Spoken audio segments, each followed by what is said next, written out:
So recently, I started reading Alex Phebe's Mordew, the first in his Cities of Weft series, and I'm gonna be honest with you, I was hating it. The story pace felt wonky, and the prose felt a bit too flowery, and he does this narrative style where he explains nothing even at the start of the book and just expects you to figure it out, which is kind of a hit or miss thing for me in general. And truthfully, I was thinking about dropping the book, until suddenly, around chapter 15, the main character, Nathan Treves, joins a gang, and in this gang, they steal.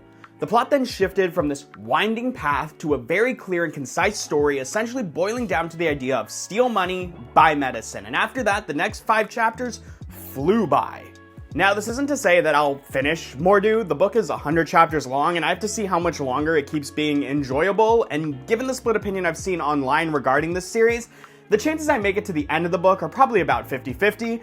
But what really struck me was just how much more bought in I became after being introduced to the Heist chapter. And that got me thinking even more, how did that shift in plot completely rewire my brain's opinion on the story? Why did this one narrative device suddenly inject so much adrenaline into the story I was just about to quit?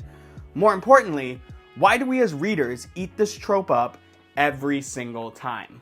Let's talk about it.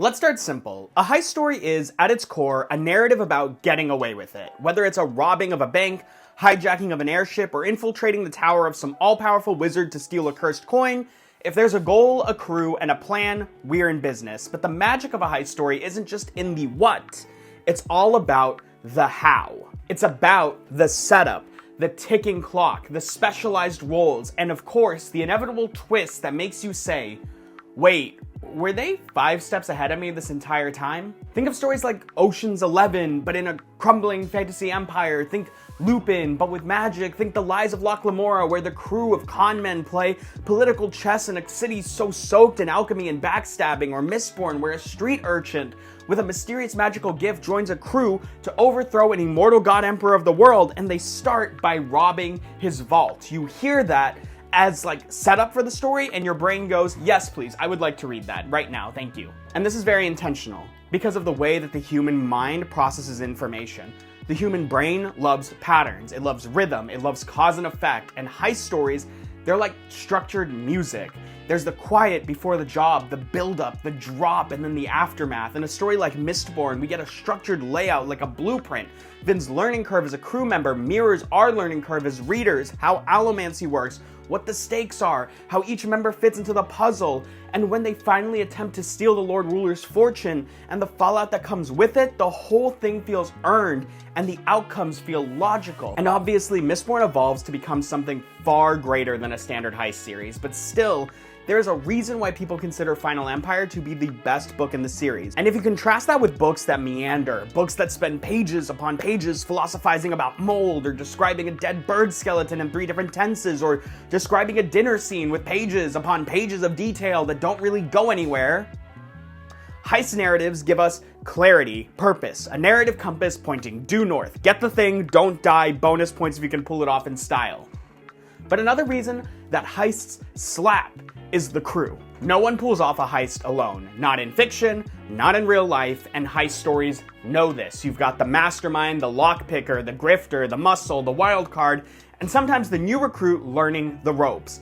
Each role comes with a personality, and these personalities bounce off each other like charged magnets. In The Lies of Locke Lamora, for example, the gentlemen bastards aren't just partners in crimes, they're brothers, they're bickering roommates, and a little bit of a found family chaos is all rolled into everything they do. Their banter is hilarious, but their loyalty is unquestionable, and their scams are completely unhinged, and you love them for it.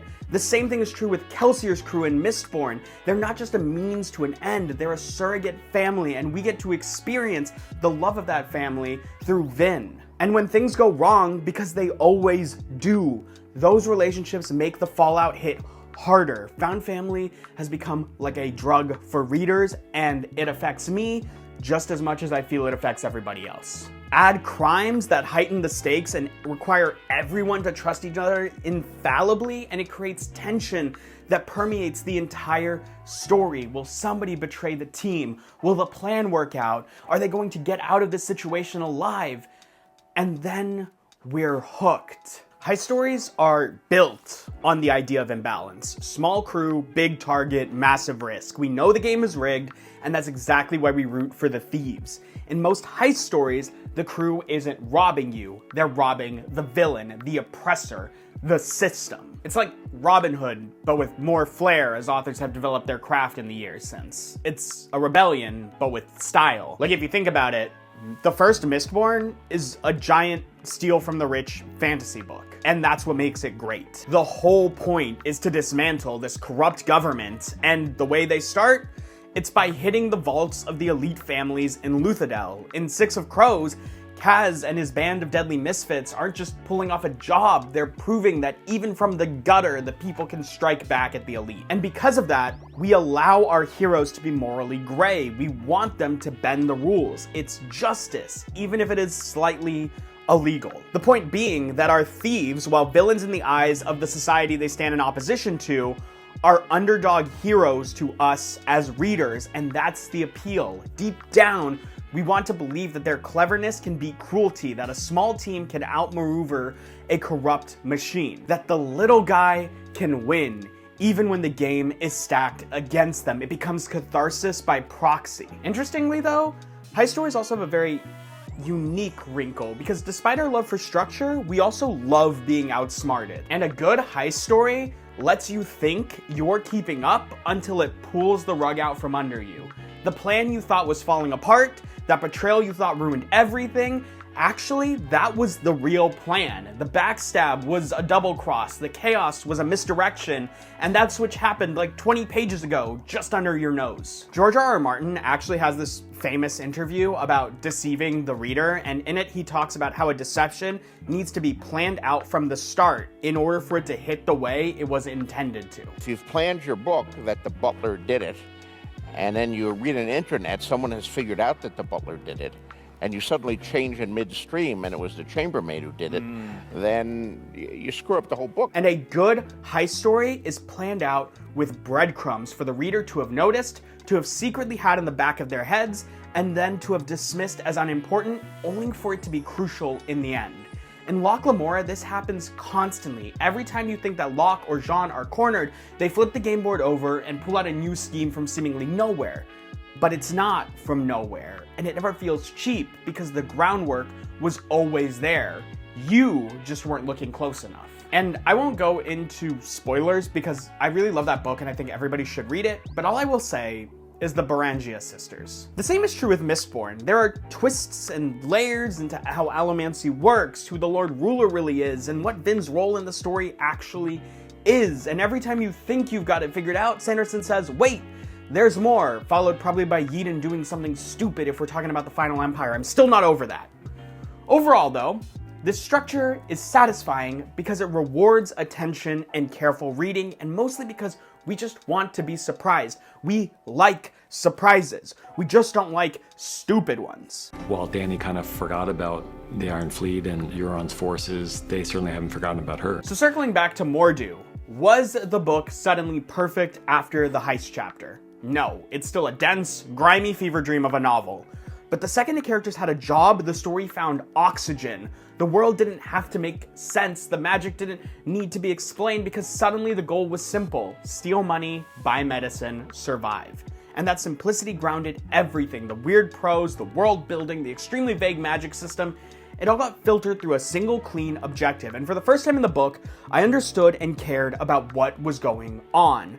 So maybe that can be the true power of the heist story. It's not just a fun narrative, it's a lifeline when the rest of a book starts to drown, its own world building and its confusing plot, the heist plot can yank it back to shore to survive. And at the end of the day, we love the heist story because they're about more than crime. They're about control, about agency, about saying the world is rigged against me and I'm going to beat it anyway. They're smart, they're emotional, they're satisfying, and when done well, they stick with you forever.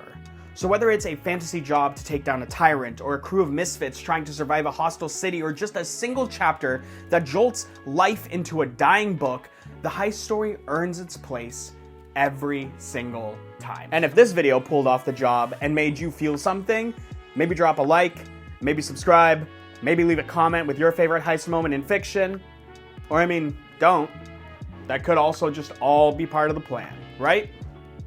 See you guys.